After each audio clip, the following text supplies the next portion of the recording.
eu sou o professor Humberto Elias Garcia Lopes e muito obrigado por assistir a mais essa aula do canal. Aqui eu dou continuidade ao tema posicionamento estratégico.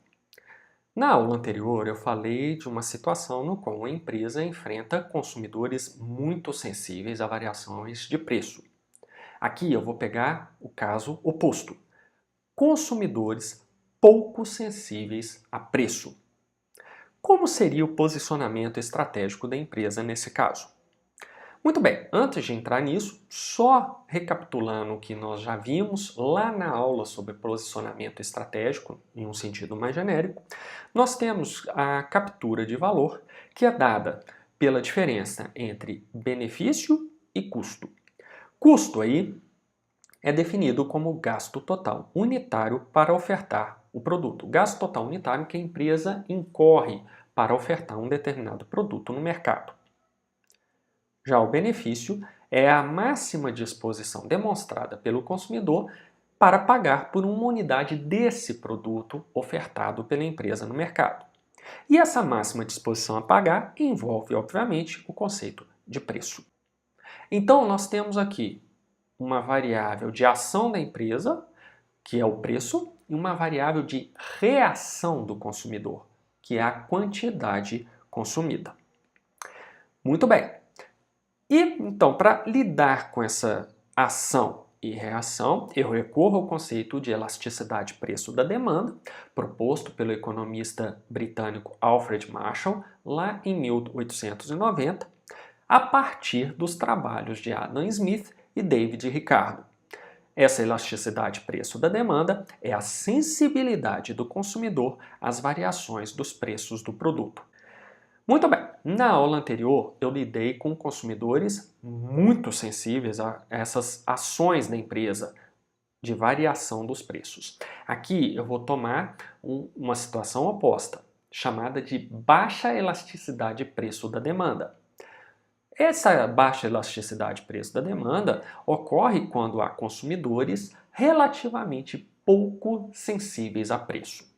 Não é que eles não sejam sensíveis a preço, eles são, mas eles não vão ter aquela mesma reação que nós vimos na aula anterior, dos consumidores que são altamente sensíveis a preço. Mas eles vão reagir a preço sim, por isso é incorreto falar que, no caso de baixa elasticidade de preço, os consumidores não são sensíveis a preço. Eu vou recorrer ao mesmo gráfico da aula anterior. Então eu tenho aí um eixo cartesiano, o eixo vertical vai medir o preço, ou seja, a ação da empresa, alterando o preço. O eixo horizontal mede a reação dos consumidores, por meio da quantidade que eles consomem de determinado produto. E aí eu vou ter uma curva de demanda que vai descrever como é a reação desses consumidores face à alteração nos preços. Só que repare, ao contrário da aula anterior, essa minha curva de demanda está mais inclinada. Na aula anterior você tinha uma curva menos inclinada, ou seja, uma curva que era mais próxima de ficar paralela ao eixo horizontal. Aqui eu tenho uma curva muito mais inclinada, uma curva que está próxima de se tornar paralela ao eixo vertical. É o eixo do preço. E é essa curva que vai descrever o comportamento desse consumidor relativamente pouco sensível a preço. Vamos supor então uma situação em que a empresa pratica o preço inicial P1. A esse preço inicial, essa empresa consegue vender uma quantidade que eu chamei de Q1.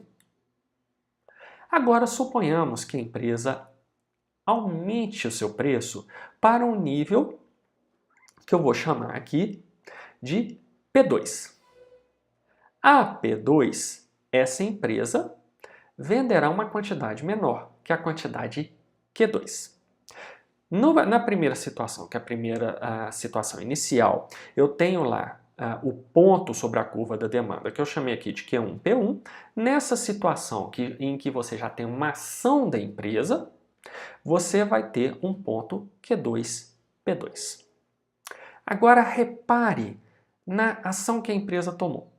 Ela alterou seu preço, essa seta mostra essa alteração, que eu chamei de ΔP, é uma alteração relativamente grande, e veja que isso provocou uma reação no consumidor. Ele diminuiu o consumidor médio dessa empresa, isso daí é o mercado da empresa, então não é um consumidor individual, mas sim o conjunto dos seus consumidores. Eles diminuíram as compras do produto face ao aumento de preço. Então foi a reação deles. Reação que é traduzida aí pelo ΔQ. Um aumento significativo do preço teve como contrapartida uma reação menos do que proporcional na quantidade produzida, na quantidade vendida, desculpe.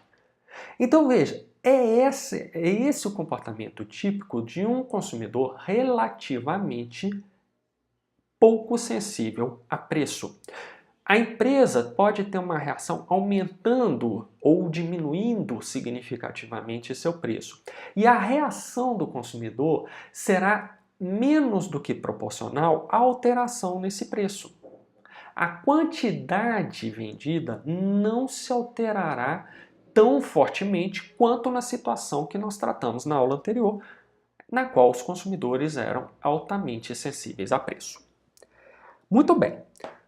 Ante essa situação, muita gente acha que o posicionamento da empresa em relação à sua estratégia de preços deve ser cobrar sempre preços mais altos. Esse argumento só estaria correto se nós considerássemos apenas o preço e apenas a reação do consumidor. Então nós temos que considerar qual é a vantagem que a empresa efetivamente está explorando no seu mercado. Se for uma vantagem de custo nesse mercado com consumidores pouco sensíveis a preço, a empresa deverá manter paridade de preço com os concorrentes, deixando os custos mais baixos produzirem margens de lucro mais altas. Olha que coisa interessante, você não tem que cobrar preço mais alto logo de cara não, isso significa que você consegue colocar o produto no mercado a um custo total unitário mais baixo do que os seus concorrentes. Veja, os seus consumidores são pouco sensíveis a preço.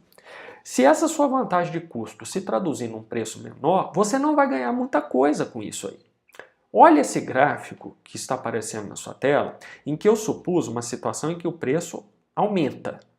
Deixo para você fazer em casa a situação inversa, que seria exatamente a lógica que a maioria das pessoas seguem quando pensam em consumidores pouco sensíveis a preço. Se a vantagem é de custo, então eu tenho uma margem, eu consigo praticar custos mais baixos, então eu consigo praticar preços menores. Então mesmo o consumidor sendo pouco sensível a preço, eu vou e pratico esse preço menor. Você não vai ganhar nada com isso, porque esse preço menor não vai resultar num aumento mais do que proporcional na quantidade vendida do seu produto. Pelo contrário, nesse caso, ela equipara o seu preço ao dos concorrentes e como ela já tem um custo mais baixo, os consumidores são pouco sensíveis a preço, vão comprar os produtos daquela empresa e ela tendo um custo mais baixo, ela vai conseguir ter um preço igual da concorrência, praticando um custo mais baixo, o que se traduz numa margem de lucro mais alta do que os seus concorrentes. Logo, ela será capaz de capturar mais valor no setor e capturando mais valor do que os seus concorrentes, ela terá vantagem competitiva nesse setor. Mas a outra vantagem é a de benefício. Nesse caso, a empresa deve cobrar um preço mais alto em relação aos concorrentes, obtendo margem de lucro mais significativa. Então veja, aquilo que as pessoas normalmente falam, se os consumidores não são muito sensíveis a preço, a empresa cobre um preço mais alto. Não, só ocorre, isso só é recomendado, melhor dizendo, se a empresa explorar uma vantagem de benefício. Ou seja, se ela colocar no mercado um produto que é percebido pelos seus consumidores como tendo um benefício superior ao da concorrência. Só nesta situação a empresa deve cobrar um preço mais alto. Então perceba, quando você tem consumidores pouco sensíveis a preço, o posicionamento estratégico da empresa tem que ser voltado para obter maior margem de lucro. É totalmente diferente daquela situação anterior no qual os consumidores são muito sensíveis a preço. Nessa situação, o posicionamento estratégico da empresa deverá ser voltado para aumentar sua participação de mercado.